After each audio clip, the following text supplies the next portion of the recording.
Hello बच्चों, मैं रोहित कुमार मौर्य। जैसा कि आज पहले वीडियो में आपने पढ़ा था गॉस थ्योरम का सिद्धांत, उसमें आप पढ़े थे एरिया वेक्टर क्या होता है, यानी क्षेत्रफल सदिश क्या होता है, समतली कोण क्या होता है और घन कोण क्या होता है। ये तीन टॉपिक आपने क्या कर लिया था, पहले वीडियो में इसको क्लियर किया था।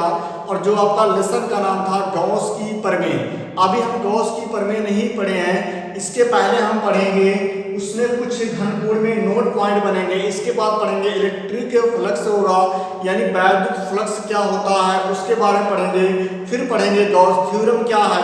तो सबसे पहले ध्यान दीजिए, यानी घनकोण क्या है। तो सबसे पहले हमने ये कहा था, यदि एक क्या हो, गोला हो, गोले को केंद्र माना था, आपने ओ रखा था, ओ से आर दूरी पर एक क्षेत्रफल अवयव लिया था। इस अवयव के द्वारा क्या किया गया था, इसके केंद्र पर जो कोण आंतरिक किया गया था वही क्या था, आपका घन कोण था। तो घन कोण के बाद उसका मात्रक मिला था, आपका क्या मात्रक मिला था, स्टेरेडियन। और घन कोण का मान आप निकाले थे ओमेगा बराबर 4 पाई और ओमेगा बराबर 12 क्या था, 5-6 था। इस लेवल से आपने क्या किया था, ज्ञात कर लिया था।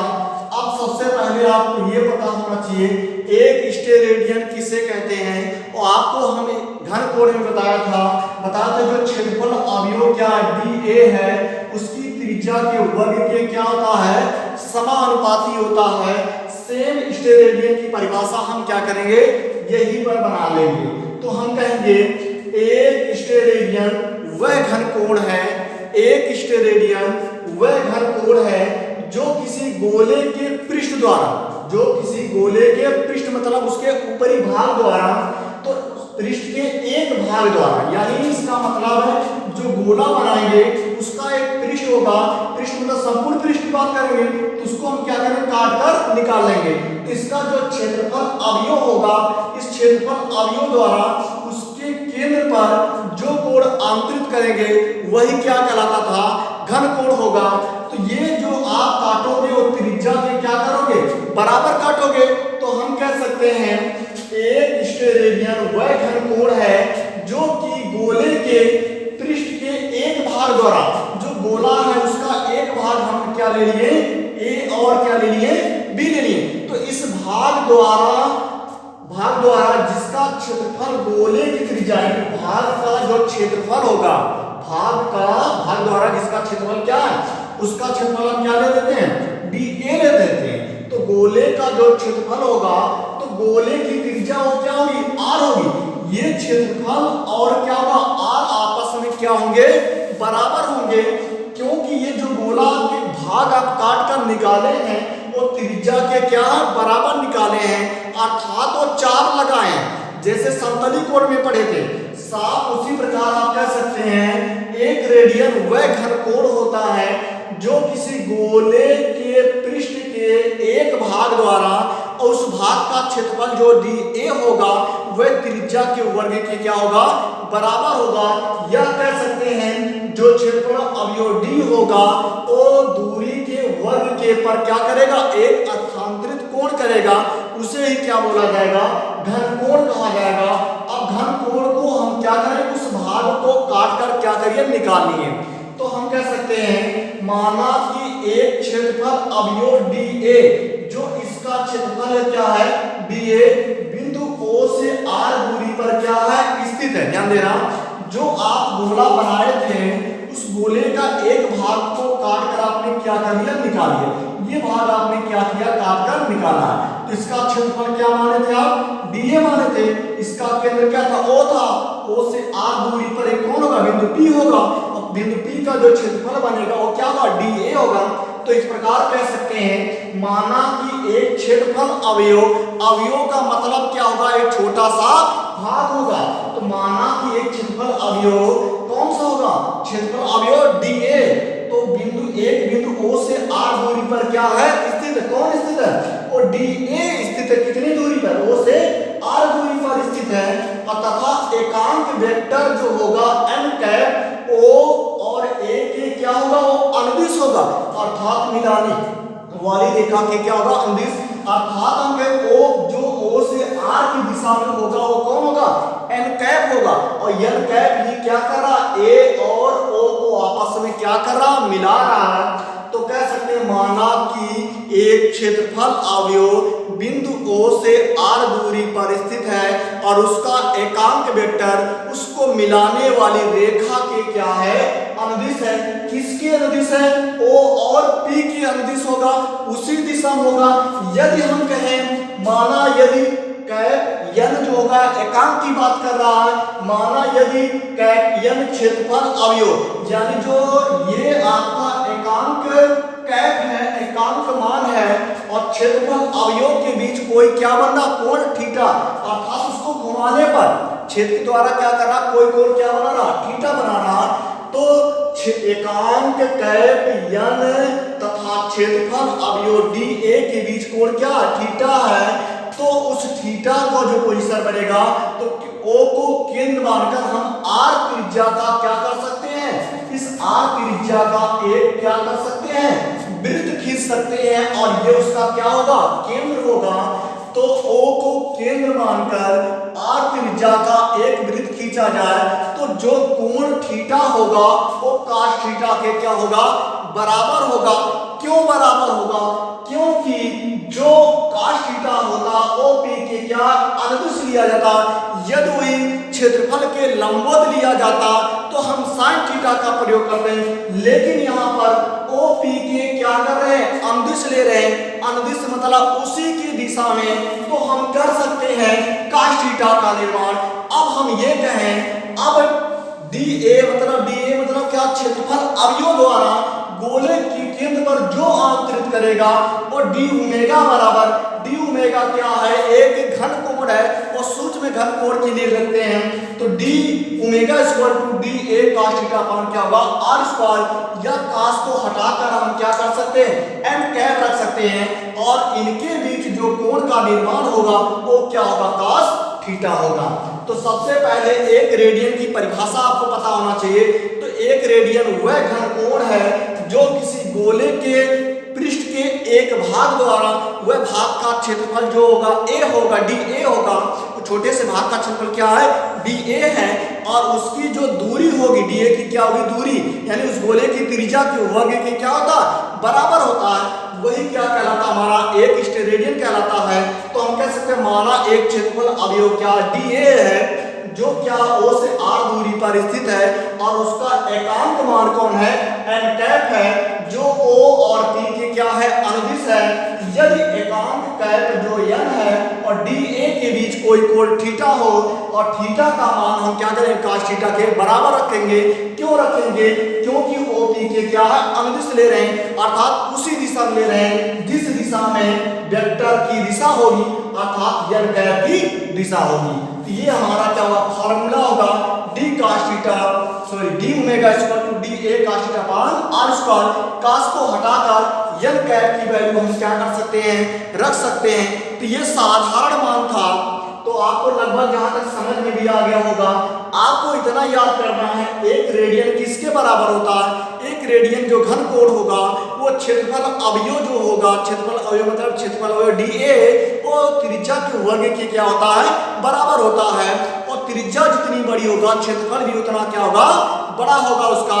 और उसी क्षेत्रफल द्वारा उसके केंद्र पर जो आंतरित किया जाएगा वही क्या कहलाएगा, उसका घन कोण कहलाएगा। और घन कोण जो होगा किससे व्यक्त करेंगे, d ओमेगा से करेंगे या संपूर्ण पृष्ठ की बात करेंगे तो ओमेगा हो जाएगा और ओमेगा का मान 4 पाई होगा या उसको लिख सकते हैं 12.56। ये उसका क्या होता है मान।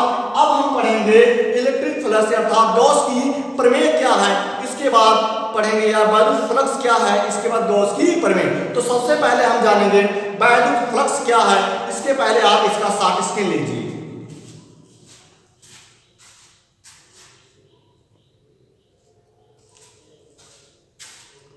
हाँ अब चलते हैं, ध्यान दीजिए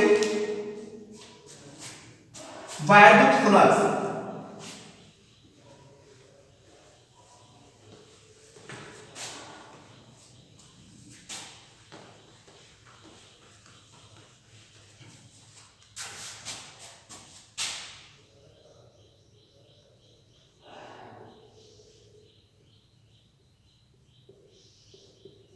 या इलेक्ट्रिक फ्लक्स कह सकते हैं। ध्यान देना, वैद्युत फ्लक्स क्या होता है, तो सबसे पहले आपको क्या होना चाहिए, वैद्युत क्षेत्र पता होना चाहिए। और वैद्युत क्षेत्र मतलब आपको हम बताया था किसी आवेश के चारों ओर का वह क्षेत्र जिनमें कोई अन्य पदार्थ क्या होता है, आकर्षण या प्रतिकर्षण बल का अनुभव करता है, तो कहेंगे वैद्युत क्षेत्र होगा। सोचो अगर आपका एक सर्किट है तो सर्किट में धारा प्रवाहित करने के कारण इस पर क्या होता है, एक क्षेत्र उत्पन्न होता है, अर्थात यहाँ से कोई बल रेखाएं क्या होती है, निकलती हैं। वो वैद्युत बल रेखाएं होगी, वो दिखाई नहीं देगी, केवल आपको क्या करेंगे, अनुभव करेंगे। दूर से ही क्या होता, आकर्षण या प्रतिकर्षण बल का अनुभव होगा। तो यदि हम किसी वैद्युत क्षेत्र में क्या कर दें, कोई काल्पनिक पृष्ठ का क्या कर दें, निर्माण कर दें, यानी वैद्युत क्षेत्र में क्या करें, कोई काल्पनिक पृष्ठ को क्या करें, निर्माण करें, तो उस पृष्ठ जो गुजरेगी वैद्युत बल रेखाएं अर्थात इलेक्ट्रिक फ्लक्स जो गुजरेगी वही उसकी क्या कहलाती है, वैद्युत फ्लक्स कहलाती है। हमने ये कहा कि एक वैद्युत क्षेत्र होगा, तो वैद्युत क्षेत्र आपको दिखाई नहीं देगा, केवल आप क्या कर सकते हैं, अनुभव करेंगे। अनुभव करने का मतलब क्या, क्षेत्र के अंदर यदि आप कोई पिंड रख रहे हैं तो भी क्या होगा, आवेशित होगा, या आकर्षण बल का होगा, या क्या होगा, प्रतिकर्षण बल का होगा। ये तो रीजन आपका क्लियर होगा।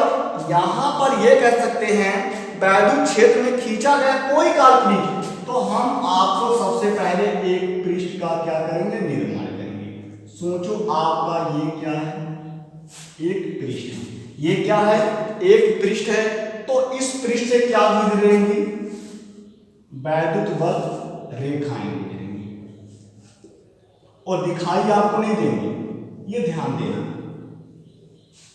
ऐसा हो सकता है इस तरह रीजन। अब ये क्या वैद्युत क्षेत्र के रूप में होगा, ऐसा बन सकता है, और ये क्या होगा, आपका वैद्युत क्षेत्र हो गया।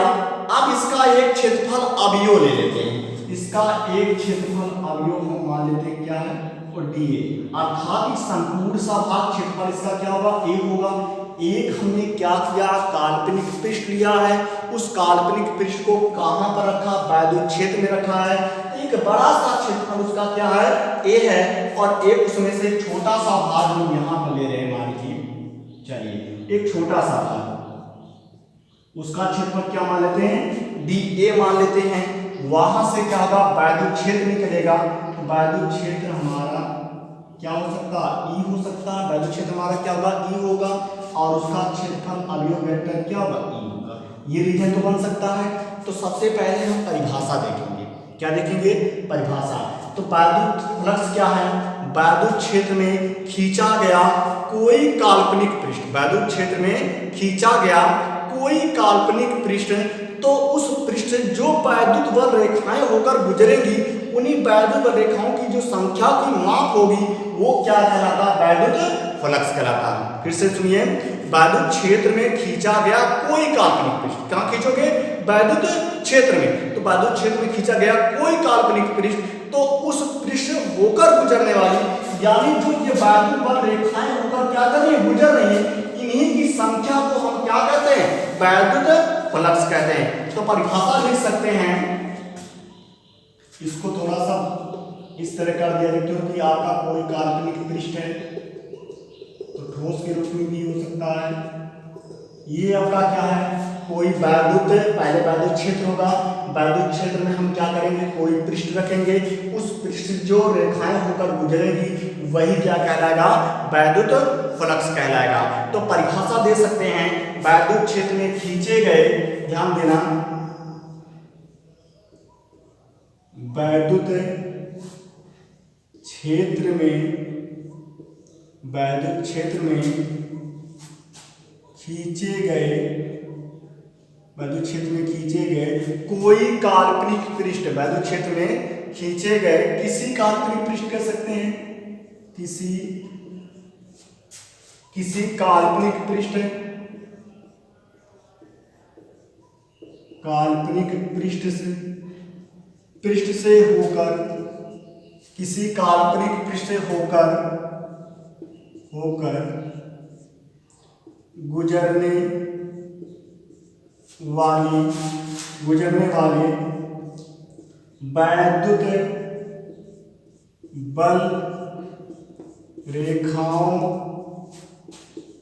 की संख्या को, वैद्युत बल रेखाओं की संख्या को वैद्युत वैद्युत फ्लक्स कहते हैं। तो परिभाषा बहुत आसान है।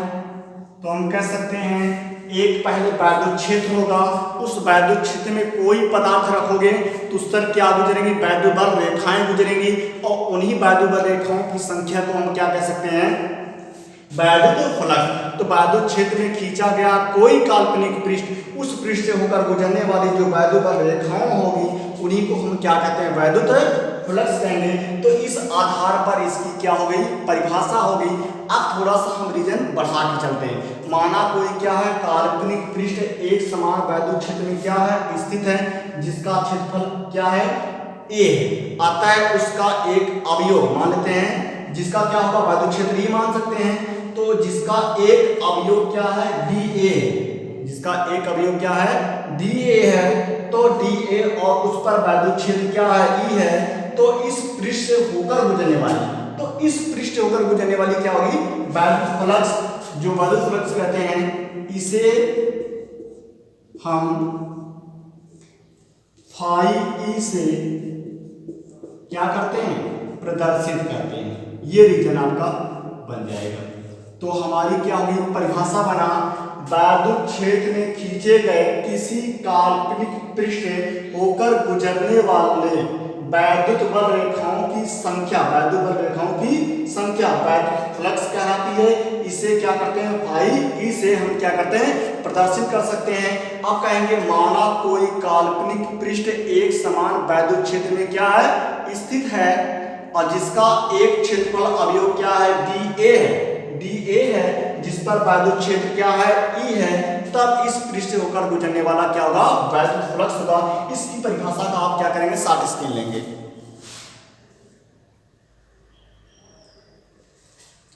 हाँ, आगे बढ़ते हैं, ध्यान दीजिएगा। माना कोई काल्पनिक पृष्ठ, माना कोई काल्पनिक पृष्ठ, किसकी बात कर रहे हैं, माना कोई काल्पनिक पृष्ठ, माना कोई काल्पनिक पृष्ठ एक समान कहां पर, एक समान वैद्युत क्षेत्र में, एक समान वैद्युत क्षेत्र में स्थित है, यानी जो काल्पनिक पृष्ठ रखे हो कहां पर स्थित है, एक समान वैद्युत क्षेत्र में क्या है, स्थित है, जिसका एक अवयव, जिसका एक क्षेत्रफल अवयव, जिसका एक क्षेत्रफल अवयव मतलब एक छोटा सा भाग क्या, dA, जिसका एक क्षेत्रफल अवयव क्या है, dA है, जिस पर वैद्युत क्षेत्र क्या है, E है, जिस पर वैद्युत क्षेत्र क्या है, E है। तब इस अवयव से, कौन से अवयव की बात कर रहे हैं, इस छोटे से अवयव से, तब इस क्षेत्रफल अवयव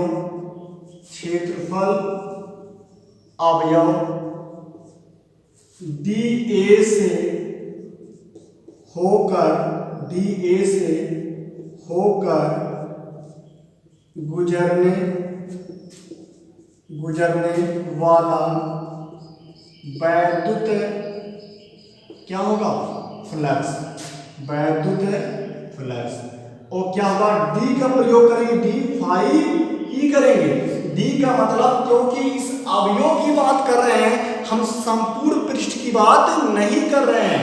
तो हमने कहा माना कोई काल्पनिक पृष्ठ ये है, ये एक समान वैद्युत क्षेत्र में क्या स्थित है, उसका एक क्षेत्रफल अवयव क्या, dA है, और जिसका वैद्युत क्षेत्र क्या है, E है। तब इस अवयव से, इस छोटे से अवयव से कौन गुजरेगा, वैद्युत फ्लक्स है। तो इस अवयव से गुजरने वाला वैद्युत फ्लक्स बनेगा। तो हमारा जो फार्मूला बनेगा वो क्या बनेगा, E पोजीशन बनेगा, क्या बनेगा, E बनेगा। ये ध्यान देने की क्या बात होगी, तो वेक्टर क्या होगा ई इंटू क्या होगा डी ए होगा इस अवयव से। यदि हम कहें यदि वेक्टर ई व वेक्टर डी वेक्टर ए के बीच कोई कोण क्या है, कोई कोण थीटा है, तब थीटा बराबर क्या होगा, थीटा बराबर cos थीटा। तो हमारा डी फाई ई बराबर ई डी ए क्या होगा cos थीटा होगा। ये हमारा क्या होगा फार्मूले का निर्माण होगा।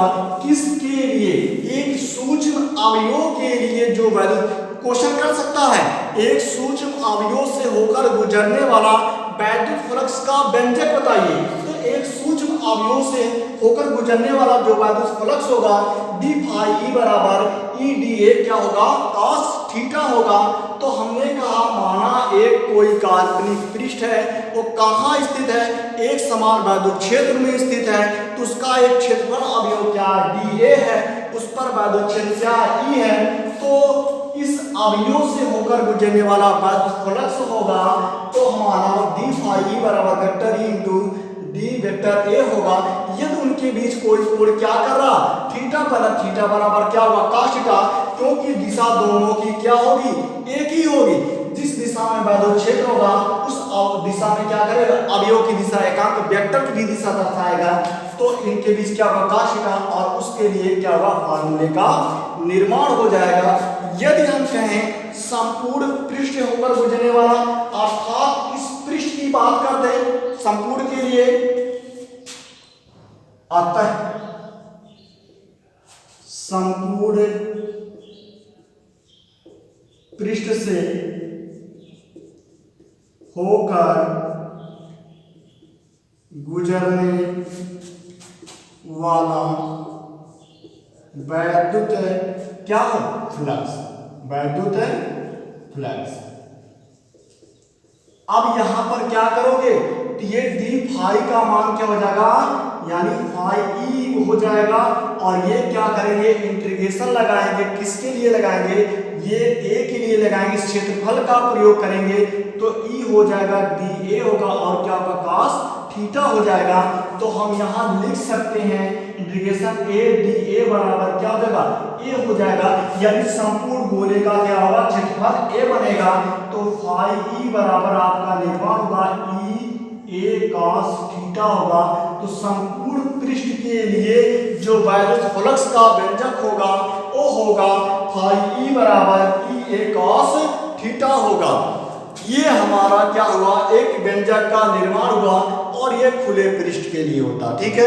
यदि हम कहें कोई बंद पृष्ठ होगा उसके लिए व्यंजक का मान बताइए, तो आपको ज्यादा जरूरत नहीं, एक बंद पृष्ठ का निर्माण कर देना, उसकी दिशा इस तरह होगा, एक दूसरे के क्या होगा विपरीत। इसके पहले आपको भी बता रहे, तो ध्यान दीजिए, आपसे पूछा जाएगा वैद्युत फ्लक्स क्या है, तो वैद्युत क्षेत्र में खींचा गया कोई काल्पनिक पृष्ठ, तो उस पृष्ठ से होकर गुजरने वाली जो वैद्युत रेखाओं की संख्या होगी, माप होगा, वही क्या कहलाएगा वैद्युत फ्लक्स होगा, उसको फाई ई से प्रदर्शित किया जाता है।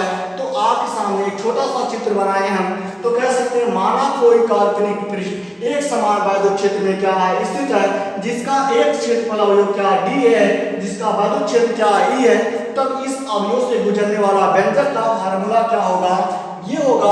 यदि उनके बीच कोई cos थीटा का निर्माण कोण का निर्माण होगा, तो आपका ये फार्मूले का निर्माण होगा। यदि संपूर्ण पृष्ठ की बात करेंगे तो क्या होगा, ये होगा। अब देखिए यहां के बाद क्या बनेगा, इसको देखिए, एक नोट पॉइंट बनता है यहां पर, क्या होगा, यदि वैद्युत बल रेखाएं किसी बंद पृष्ठ से होकर गुजरती हैं, कैसा हो, एक इस तरह हो, तो इनकी दिशा जो होगी वो एक दूसरे के क्या होता दूर जाने की पोजीशन होती है। हम कहेंगे यदि वैद्युत बल रेखाएं या वैद्युत फ्लक्स रेखाएं या वैद्युत बल रेखाएं, वैद्युत बल रेखाएं किसी बंद पृष्ठ से पृष्ठ से होकर गुजरती हैं तो वैद्युत फ्लक्स तो होगा फाई ई बराबर बंद समाकलन ए पोजीशन ई और क्या होगा डी ए पोजीशन। इस तरह मान हम क्या करेंगे, निकालेंगे। अब यहाँ पर एक पॉइंट का निर्माण होगा। यदि कोई वैद्युत रेखाएं किसी गोले में प्रवेश करती हैं तो धनात्मक होंगी कि ऋणात्मक होंगी। यदि वो गोले से निकल रही हैं तो कैसा होगा, धनात्मक होगा कि ऋणात्मक होगा। यानी कह सकते अगर निकलती हैं तो क्या होगा, यदि प्रवेश करती हैं तो क्या होगा। इसका एक बार साथ स्क्रीन ले लीजिए आप।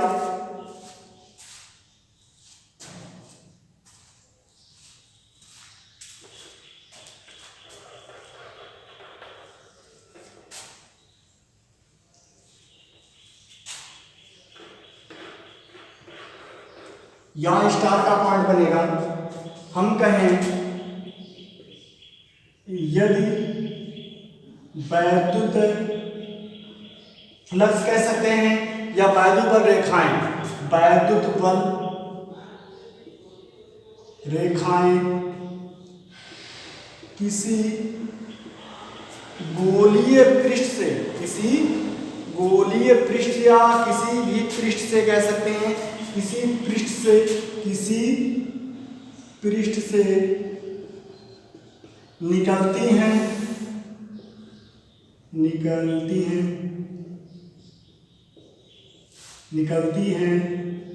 तो वैद्युत बल रेखाएं कैसी होंगी, धनात्मक होंगी। यदि किसी पृष्ठ में प्रवेश करती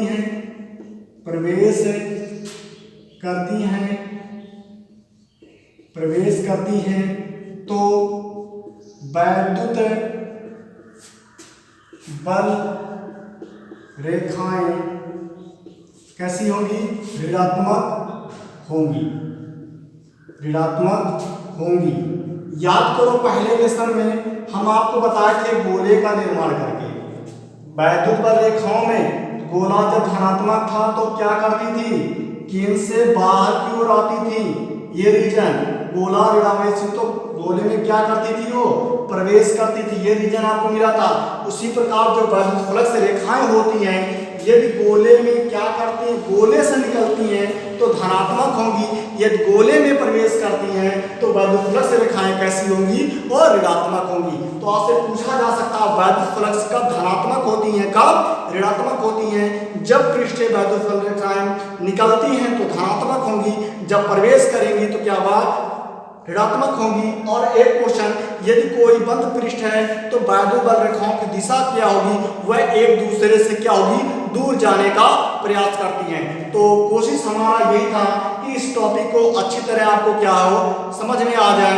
यदि कोई भी प्रॉब्लम हो रही है तो आप बताइए। यदि कोई टॉपिक छूट भी जा रहा है उसको क्या करिए, आप एसएमएस करके बताइए कि सर ये टॉपिक छूट गया, हमको समझ में नहीं आ रहा। फिर अगले वीडियो हम कोशिश करके उसको क्या करेंगे, बता देंगे। आज के लिए यही तक, थैंक्स।